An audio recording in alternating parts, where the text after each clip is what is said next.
So I'm here in front of the Trek Madone, and today for this review, I'm going to be sitting on a log because previous reviews that I've been doing, I've been squatting and I've recognized that it's a really hard thing to do. Oh, really squatting in the worst place. So I hope you don't mind. Today I'm sitting on a log.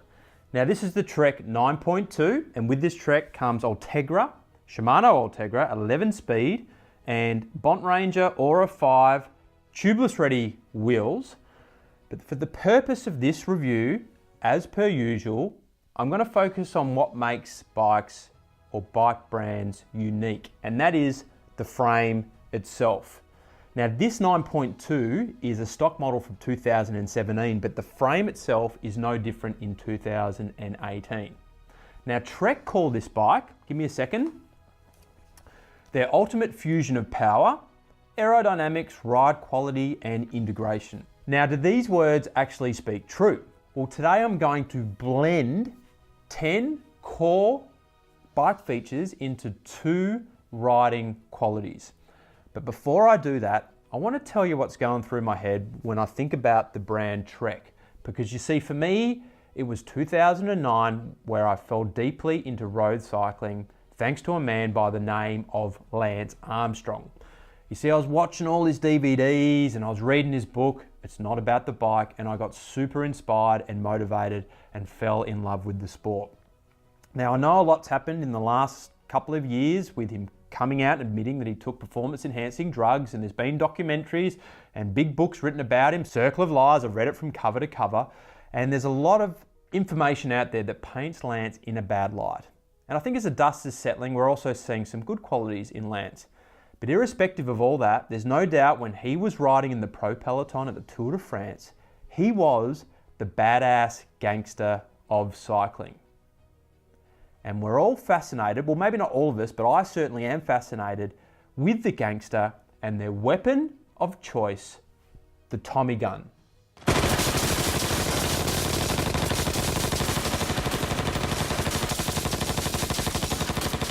You see, when Lance was riding for US Postal Service's team and Team Discovery, when he won those multiple back-to-back Tour de France's, the Tommy gun was the Trek, the weapon of choice by the badass gangster of cycling.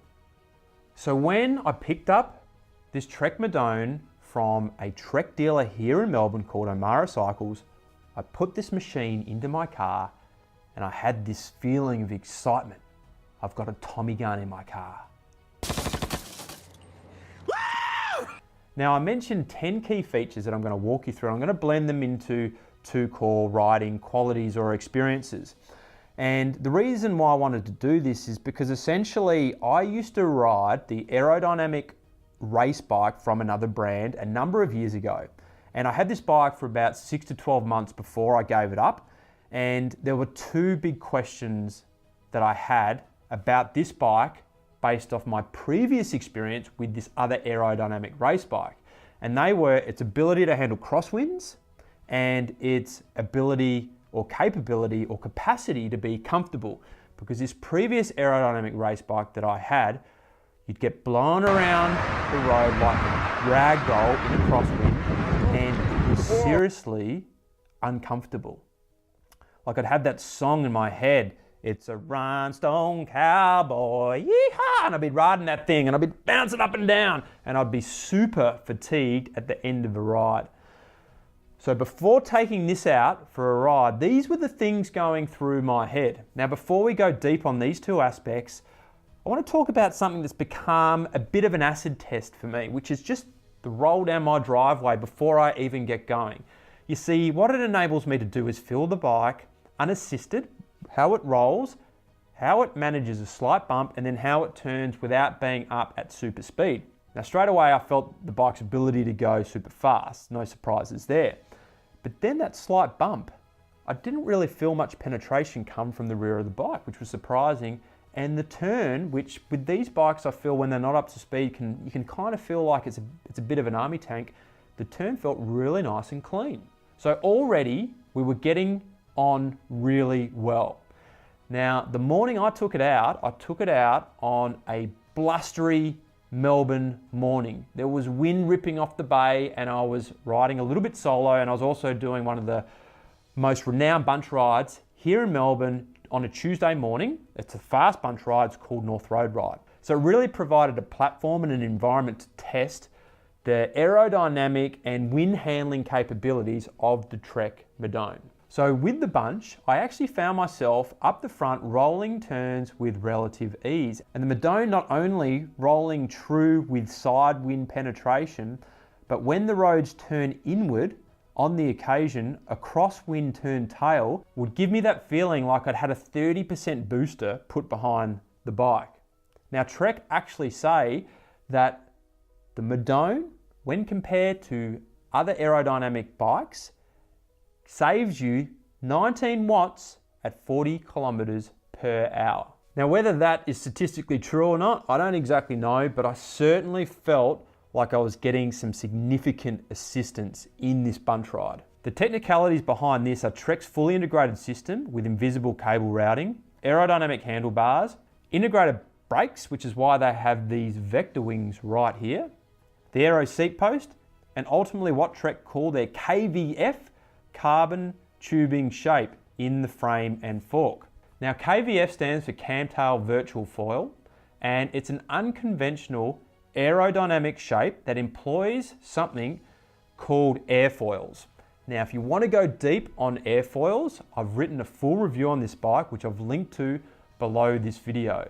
But essentially this unconventional design sort of steps away from your traditional teardrop design, and it's been put in place to manage all wind conditions.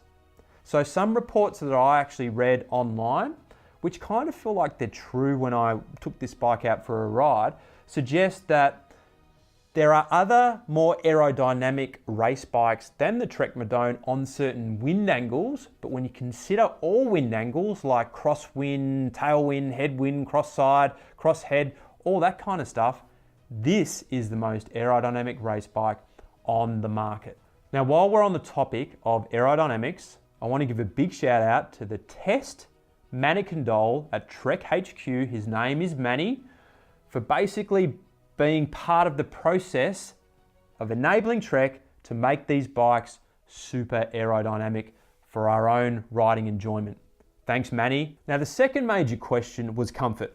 Now, before we go deep on comfort together, let's draw a line in the sand. When I'm talking about road bike comfort, I'm talking about aerodynamic road bikes. You've got the Trek Madone, you've got the Specialized Roubaix, all these other bikes that sit in more of an endurance race category. So that is a separate category. We're talking about comfort in the aerodynamic race bike realm. Now, before we go into the technicalities, you might be interested to learn that John Dedlikoff,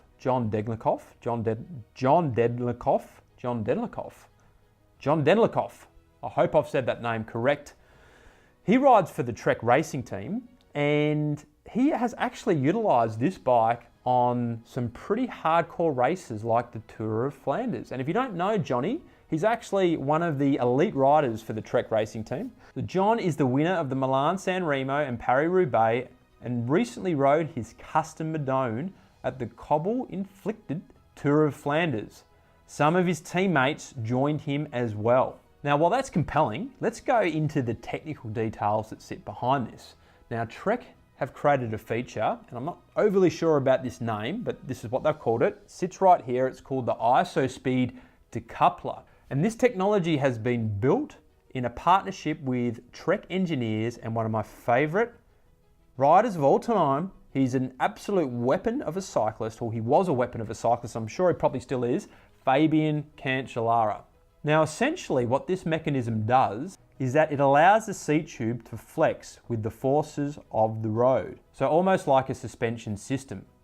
Now, what I found is it's still an aerodynamic, aggressive race bike. So when you did hit a significant bump or divot in the road, you still get a bit of a jumping sensation with the bike, but the jarring and vibration effects through the seat into the rear of the rider was definitely reduced.